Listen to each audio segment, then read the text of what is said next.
할렐루야. 저는 오늘 창세기 19장 말씀을 중심으로 하나님만 바라보라라는 말씀의 제목을 가지고 말씀을 전하도록 하겠습니다. 하나님만 바라보라는 말씀의 제목입니다. 오늘도 우리 온라인으로 예배 드리시는 우리 사랑하는 성도님들 가운데 또 함께 예배는 드리지 못하지만 그 은혜의 열기가 우리 사랑하는 성도님들 가운데 또 임하시기를 간절히 축원합니다. 여러분, 복음서에 보시면 이 사단이 세례를 받으신 예수님을 시험하는 사건이 기록이 됩니다. 여러분, 우리가 예수님께서 이 시험을 받는 사건을 보면서 우리가 깨달아야 할 점이 있습니다. 그게 무엇이냐면, 사단이 우리 사람들을 공격할 때 이 공격하는 방법이 무엇이냐면 우리의 시선을 하나님이 아닌 다른 곳으로 바라보게 만든다는 것입니다. 이런 본문의 이 복음서에 보시면 이 사단이 예수님을 세 가지로 시험을 하는 모습을 볼 수 있습니다.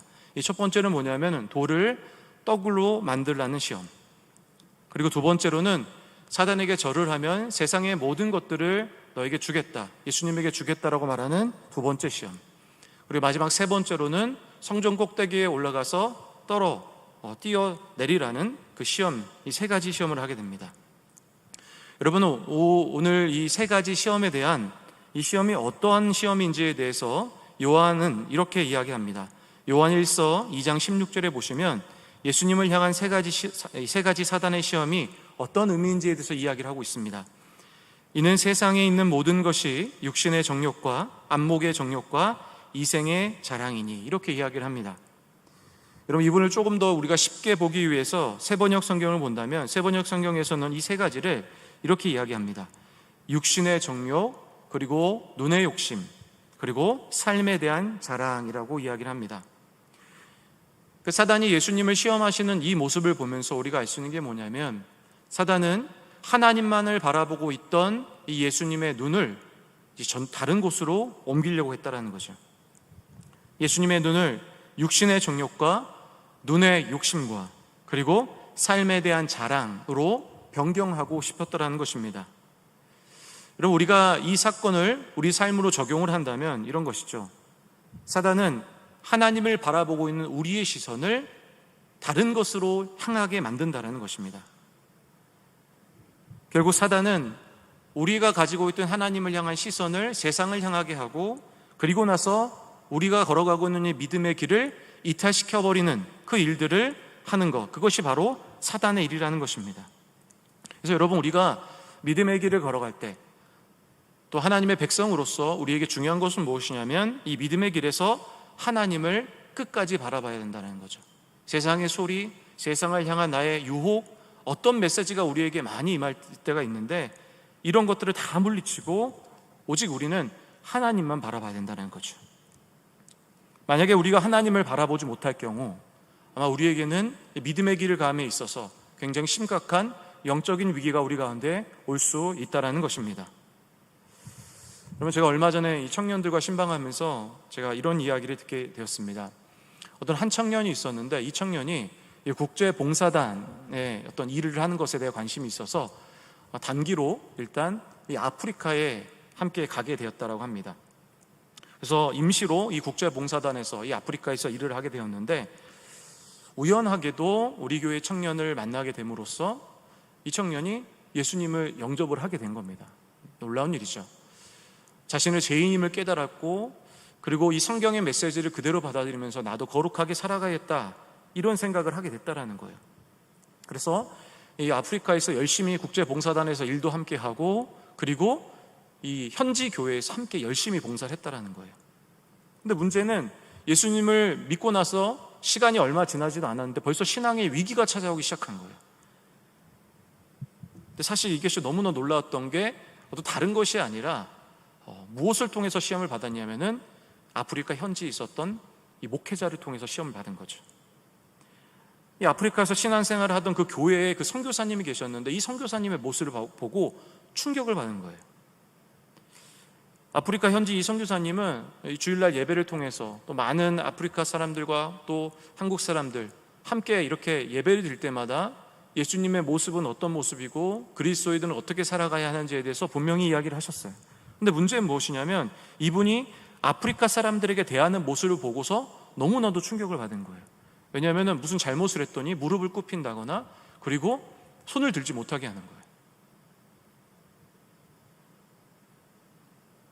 이 아프리카 선교사님은 흑인들을 보면서 나보다 낮은 존재로 여기는 모습을 누구나도 쉽게 이해할 수 있는 모습을 보다 보니까 결국 이 청년에게 시험이 오기 시작했다는 거죠. 도대체 예수님의 메시지는 무엇인가? 이런 생각을 하게 된 거죠. 신앙생활을 한 지 얼마 안 되었기 때문에 이 청년은요, 마음속에 근심을 하고 결국 한국에 돌아갔는데 결국 지금은 신앙생활을 하지 않고 있다는 거예요. 그 청년은 하나님이 아닌 그 선교사님의 모습을 보면으로 인해서 그분을 마치 하나님인 것처럼 생각하면서 결국 기독교는 별 볼일 없구나 이런 생각을 하게 됐다는 거죠. 여러분, 사실 저에게도 이렇게 목회자에 대한 그 실망감을 가졌던 이 학생 시절 때 유사한 경험이 있습니다. 제가 18살 때 예수님을 처음으로 인격적으로 예수님을 만나고 열심히 신앙생활을 했습니다. 제가 얼마나 신앙생활을 열심히 했냐면 18살 때였는데 제가 거의 교회에 매일 갔습니다. 목회자들 출근할 때 같이 출근하고 같이 퇴근하는, 항상 그렇게 했던 것 같습니다. 그래도 어느 날 제가 정말로 존경하고 저희를 담당하고 있던 이 목사님이 계셨는데 이 목사님이 교회를 떠나신 거예요. 사실 어린 나이에 또 신앙생활을 막 시작하고 저에게 큰 영향을 주던 목사님이 그 교회를 떠나시게 되니까 저에게 굉장히 심각한 상태가 오기 시작했습니다. 그런데 떠나고 나서 연락도 되지 않던 그 목사님에 대한 소식을 또 어느 분을 통해 듣게 됐는데 그분이 우리 교회에서 굉장히 억울한 일을 당하고 강제적으로 쫓겨났다는 거예요. 사실 그분이 다른 사역지로 옮기셨다는 그 자체도 이 어린 나이에게는 받아들인다는 것은 굉장히 어려운 일이었습니다. 그런데 하물며 이분이 세상적으로도 말도 안 되는, 윤리적으로도 말도 안 되는 이 일을 통해서 교회를 사임하게 됐다는 이 얘기를 듣다 보니까 너무 충격이었다는 거예요. 근데 사실 그 목사님이 얼마나 큰 영향력이 있었냐면 사실 제가 함께 신앙생활을 하고 있었던 청년들 중에 그 목사님이 교회를 떠나고 나서 많은 청년들이 교회를 실제로 떠났습니다. 저도 그때 신앙이 엄청 흔들렸습니다. 어떻게 목사님이 억울한 일로 교회를 옮기시고 어떻게 교회에서 이런 일이 일어날 수 있는가에 대한 회의가 들기 시작을 한 거죠. 여러분, 사단은요 지금 이 시간에도 우리를 믿음의 길에서 이탈시키려고 합니다. 근데 그 하나의 아주 중요한 방법이 뭐냐면 우리의 눈을 하나님을 바라보지 못하고 다른 것으로 돌리게 하는 거예요. 때로는 세상의 것을 보여주어서, 굉장히 보기 좋은 것들을 보여줘서 하나님을 바라보지 못하게 합니다. 예를 들면 이런 거죠. 가룟 유다와 같이 세상적인 것을 사랑하게 만들어서 예수님을 배반하게 만든다는 거죠. 또한 때로는 위의 사례처럼 하나님과 관련된 어떤 사람, 예를 들면 목회자나 또 유명한 그리스도인, 내 주위에 있는 그리스도인을 통해서 굉장히 심각한 실망감을 안게 하는 거예요. 그러면서 하나님에 대한 우리의 인식을 왜곡시켜 버린다는 거죠. 결국 그 왜곡과 이 심각한 이 마음에 대한 상처는 결국 하나님을 바라보지 못하게 만드는, 하나님을 바라볼 수 없게 만드는 그런 일들을 우리 신앙인들에게 허락을 하게 된다는 거죠. 여러분, 기독교 변증학자였던 C.S. 루이스는요, 이 책에 어떤 책을 썼냐면 스크루테이프의 편지라는 이 책을 썼습니다. 여러분 혹시 한번 기회가 되신다면 이 책을 꼭 읽어보시기를 추천을 드립니다. 여러분, 이 책은요 자세하게 이야기 드릴 수는 없지만 이 31개의 편지로 구성되어져 있습니다. 근데 굉장히 독특한 게 뭐냐면은 이 사단 중에서도 대장사단이 있는 것 같습니다. 대장사단이 이제 인간을 막 유혹하기 시작하는 이 초보 사단에게 31장의 편지를 보내는 그런 형식을 취하고 있습니다.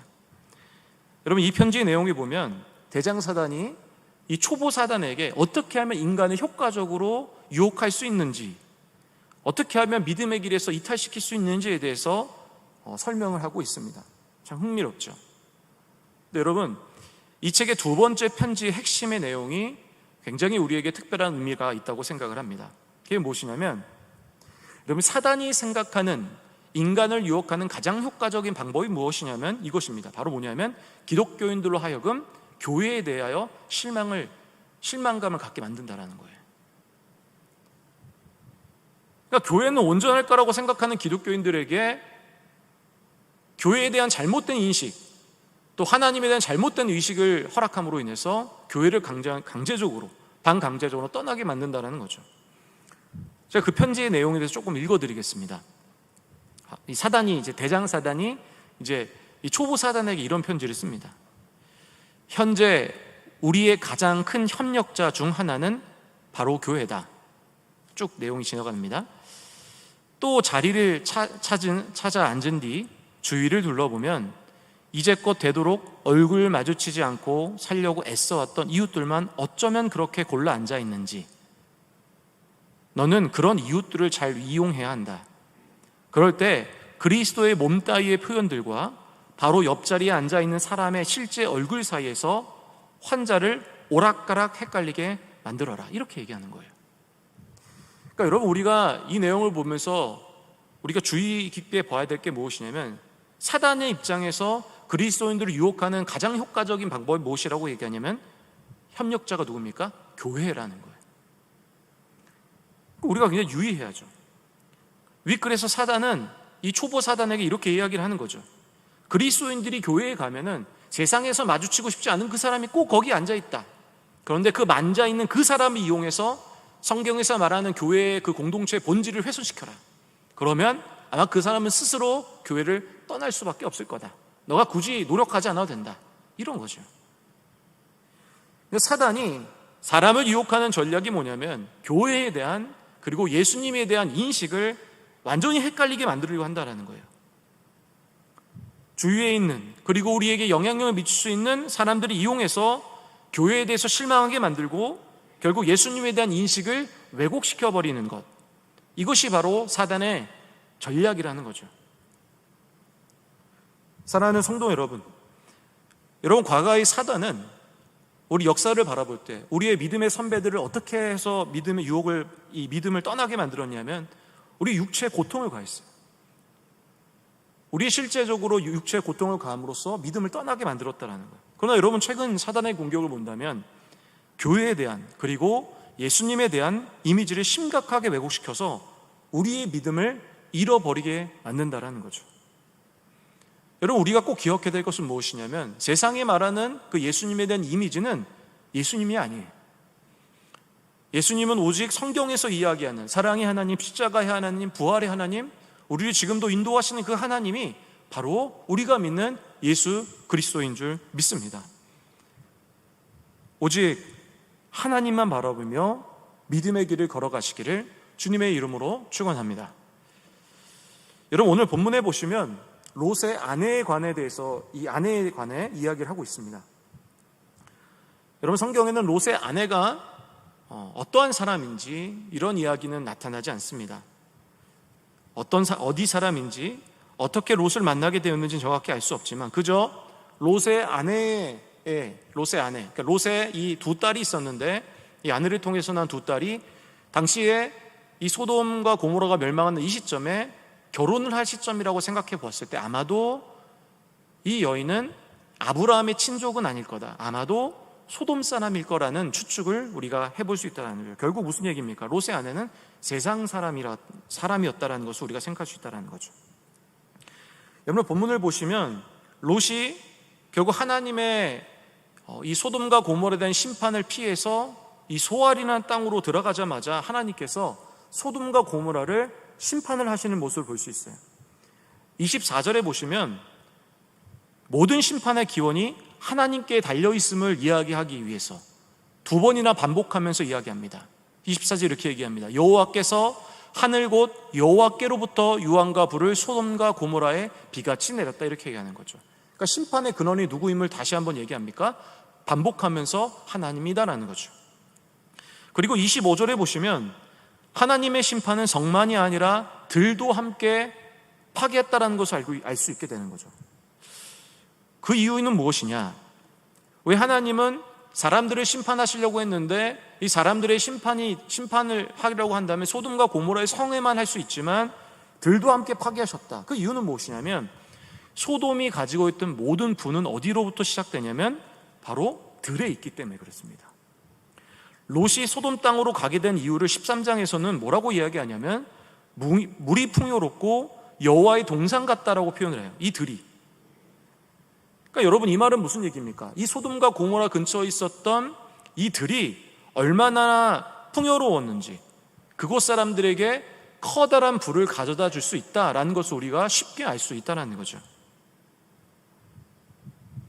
근데 하나님이 이 풍요로웠던, 또 그들에게 부를 주었던 들마저도 파괴해버리신다는 것으로 본문을 통해서 알 수 있는 거죠.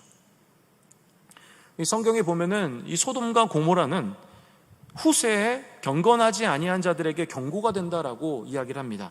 베드로후서 2장 6절엔 이렇게 얘기하죠. 소돔과 고모라 성을 멸망하기로 정하여 죄가 되게 하사 후세에 경건하지 아니할 장들에게 본을 삼으셨다라는 거예요. 그러니까 여러분, 소돔과 고모라 사건을 통해서 우리가 생각하고 깊게 묵상해야 될 것은 무엇입니까?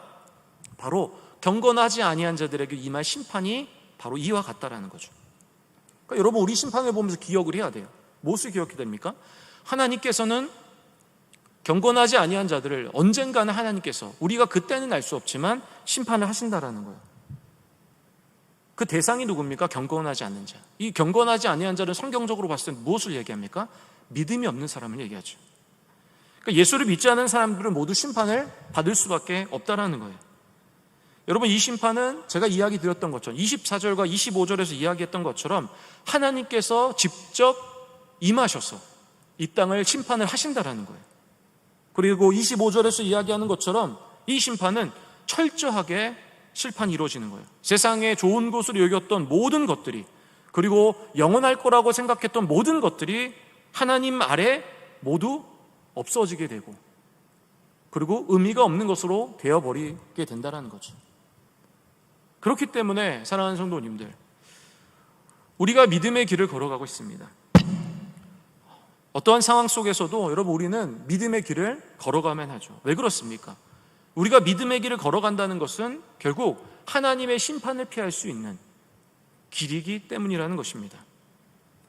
그래서 우리 모두는 늘 깨어 있어서 이 소돔과 고모라 사건을 보면서 늘 경건하고 믿음으로 살아가겠다고 우리는 결단을 해야 한다는 것입니다.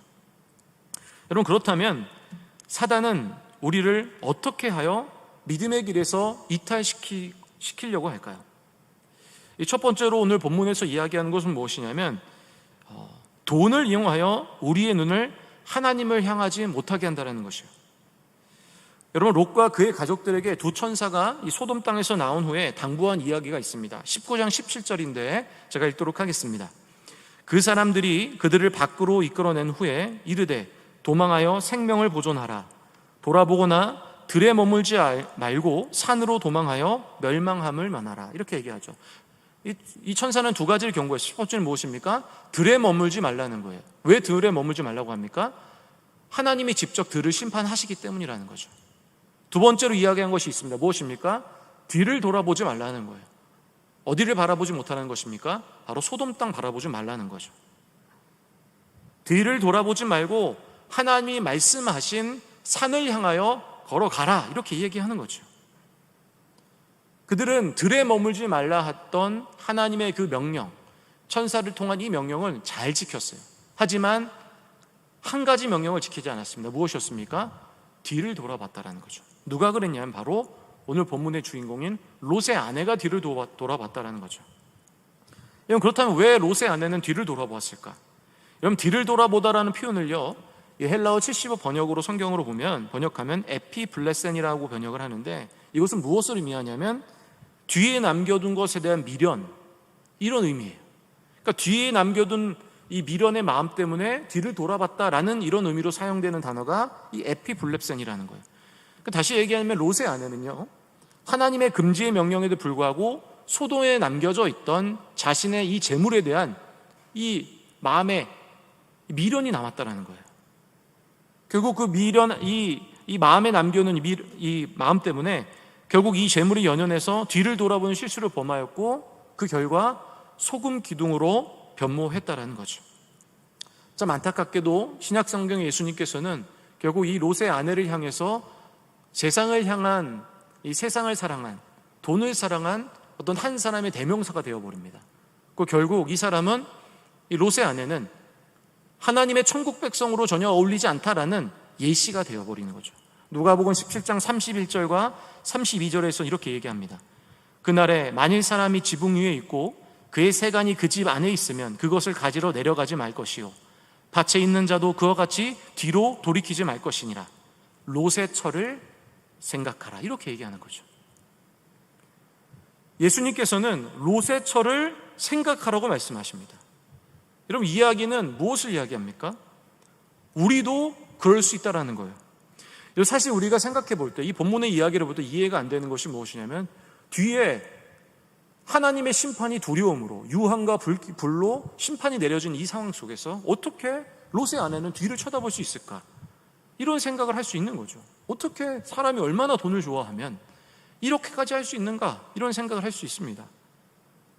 근데 여러분, 본문에서 이렇게 이야기하는 이야기는 무엇입니까? 사람은 그럴 수 있다는 거죠. 사람은 돈을 그렇게 사랑할 수 있다는 거예요. 그리스도인의 이름 아래 살아가는 사람들도 똑같이 돈을 이렇게 사랑할 수 있는 사람이라는 거예요. 심판이 때가 다가와도 돈에 미련을 버리지 못하는 것이 사람이란 존재라는 거죠. 그래서 성경에서 이러한 존재가 될 수 있는 사람을 향하여 이렇게 이야기하는 것입니다.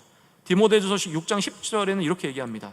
돈을 사랑함이 일만하게 뿌리가 되나니 이것을 탐내는 자들은 미혹을 받아 믿음에서 떠나 많은 근심으로 자기를 찢었도다. 무엇을 얘기합니까? 돈을 사랑한 자들은 하나님을 떠날 수 있다는 거죠. 그리고 악의 뿌리가 될 수 있다는 것을 이야기하는 것입니다. 또한 히브리서에서는 뭐라고 얘기합니까? 돈을 사랑하지 말고 우리가 가지고 있는 바를 족하게 살아가라고 권면하고 있지 않습니까? 히브리서 13장 5절 이렇게 얘기합니다. 돈을 사랑하지 말고 있는 바를 족한 줄로 알라. 그가 친히 말씀하시기를 내가 결코 너희를 버리지 아니하고 너희를 떠나지 아니하리라 하셨느니라. 돈이라는 것이 우리 인간을 그렇게 타락하게 만들 수 있다는 거죠. 여러분, 지금 사회는 어떤 사회입니까? 돈이 중심이 된 사회입니다. 돈을 벌 수 있는 것이라고 한다면 사람들이 몰려들어요. 주식시장에 몰려들고 누구든지 알 수 있는 정보 위에서는 아파트, 돈이 오를 수 있는 아파트 청약하는데 사람들이 몰려드는 거죠. 돈이면 무엇이든지 할 수 있는 것처럼 보이는 사회, 이게 우리가 살아가는 사회 아니겠습니까? 그럼 돈에서 자유로울 수 있는 사람은 있습니까? 없다고 생각합니다. 목회자인 저도 그렇습니다. 돈을 쫓아가는 살아가는 삶 속에서 저도 그것에 대한 유혹에 배제되지 않다라고 저는 생각합니다. 여러분, 돈을 우리가 쫓아가는 삶이라는 것은요, 돈을 벌지 말라는 삶과는 다른 이야기입니다. 돈을 그냥 단순히 쫓아가지 말라라는 거죠. 우리가 만약에 돈을 쫓아 살다 보면 어느 순간 우리의 시선은 어디를 향하고 있겠습니까? 하나님을 향하고 있지 않죠. 바로 돈을 향하고 있는 거죠. 결국 내가 걸어가고 있는 길이 하나님의 길이라고 저는 생각했지만, 우리는 생각했지만 결국 우리가 있는 그 길은 어떤 길이었겠습니까? 돈을 향한 길이라는 거죠. 사랑하는 성도 여러분, 우리는 모두 돈을 향해서 걸어가서는 안 됩니다. 우리에게 주신 사명은 무엇이냐면 돈을 향한 그 길이 아니라 하나님 나라를 향하여 걸어가야 된다는 거죠. 근데 많은 사람들을 바라봤을 때, 또 교회에 있는 많은 사람들도 돈을 향하여 걸어가는 사람들이 너무 많다라고 저는 생각을 합니다. 어떤 사람들은 이렇게 이야기합니다. 그것이 지혜로운 거라고. 봐라, 젊을 때 돈을 많이 모아놓고 돈을 쫓아오는 인생 되니까 얼마나 편하냐, 노년 되니까 얼마나 편하냐, 이렇게 이야기하죠. 근데 여러분, 마치 그것이, 돈을 갖고 있는 것이 굉장히 지혜로운 모습인 것처럼 보일 수가 있죠. 근데 여러분, 정말 지혜로운 모습이겠습니까? 그것은 아마 우리가 이 땅에서 영원히 살아간다면 그럴 수도 있을 거라는 생각이 들지만, 여러분, 결국 언젠가는 우리가 가지고 있는 그 돈 또한 내려놓아야 할 때가 있지 않겠습니까? 여러분 결국 우리 인간의 유한한 삶을 바라보았을 때는 돈을 그렇게 많이 짓고 쫓아간다는 삶이라는 것은 결국 지혜로운 삶이라고 말할 수는 없다는 거죠.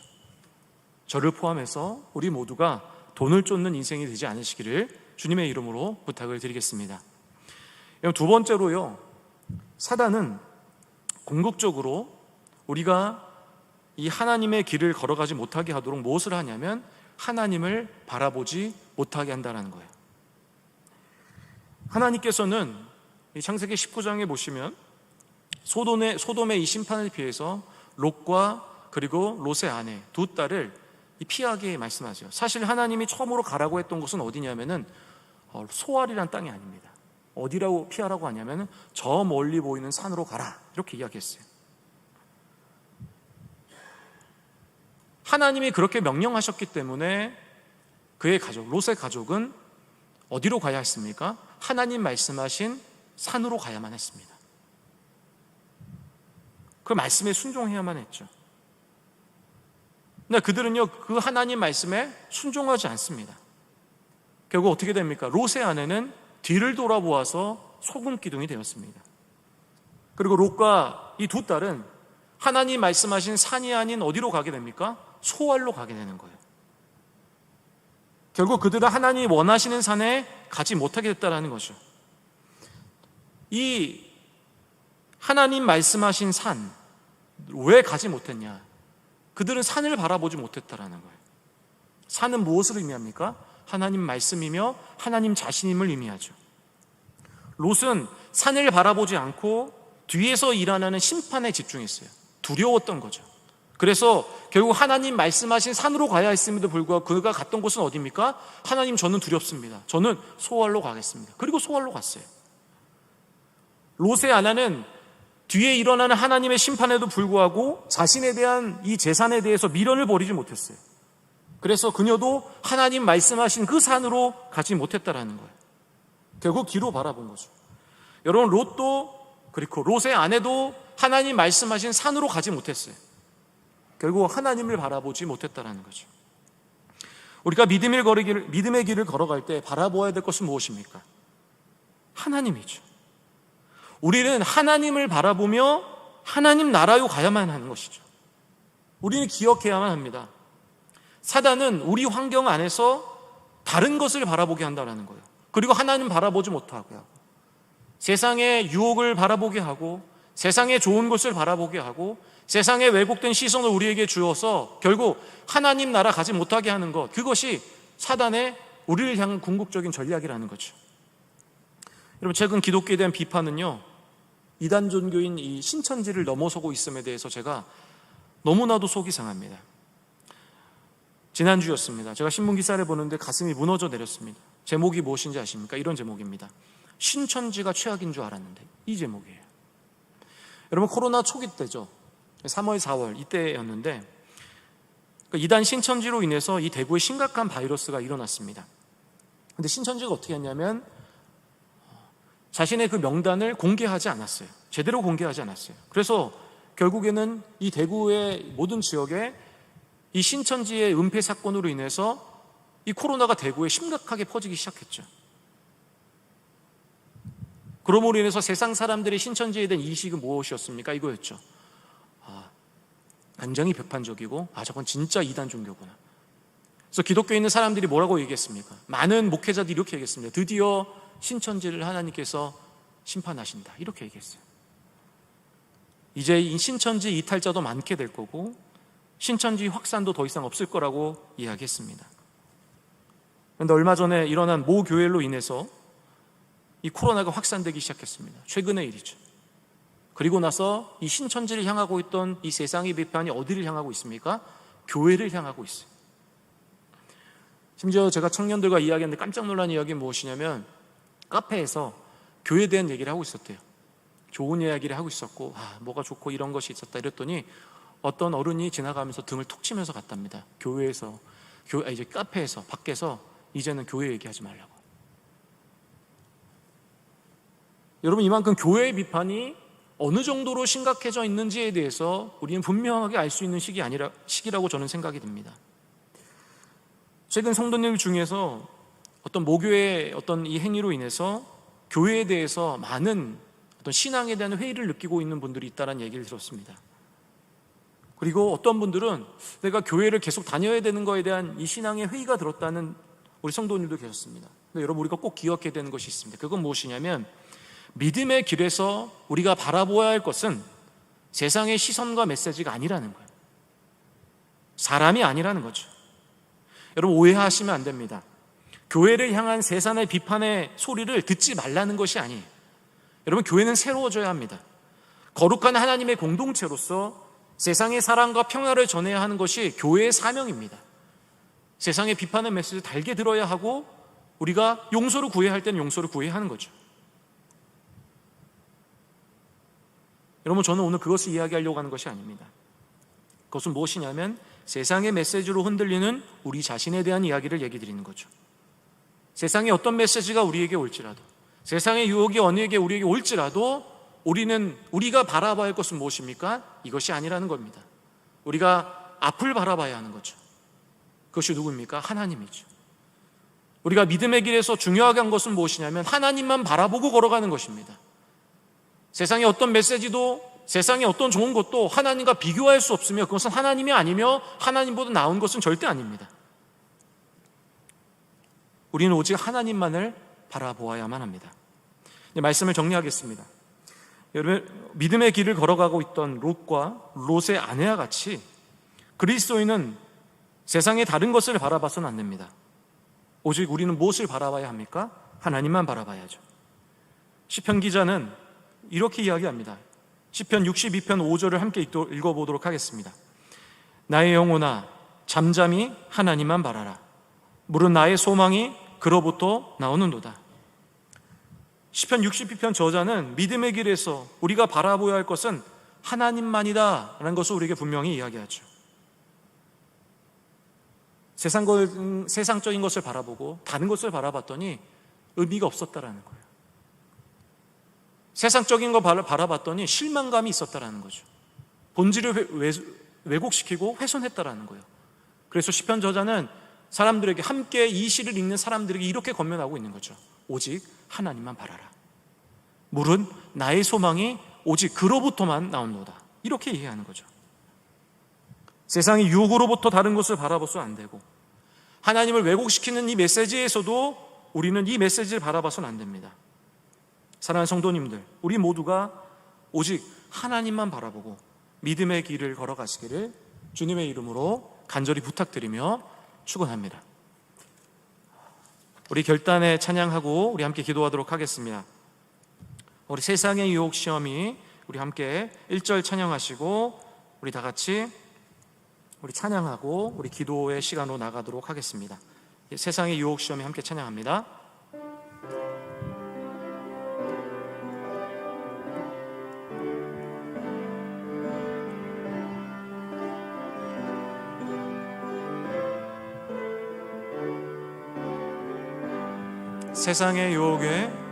세상의 유혹 시험이 내게 몰려올 때에 나의 힘으로 그것들 모두 이길 수 없네.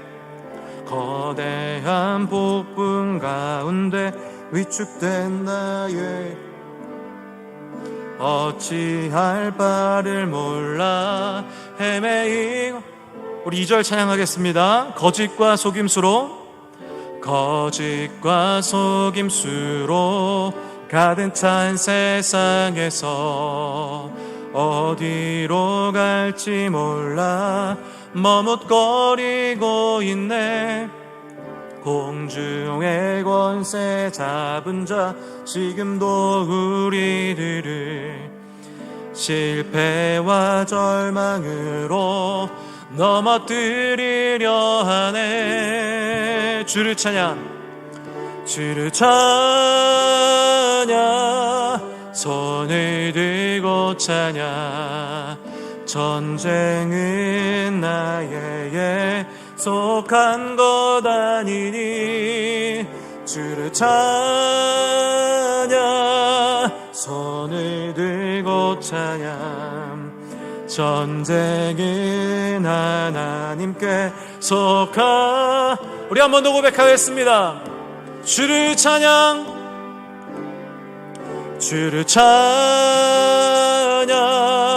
손을 들고 찬양. 전쟁은 나에게 속한 것 아니니 주를 찬양. 손을 들고 찬양. 전쟁은 하나님께 속한 것이니.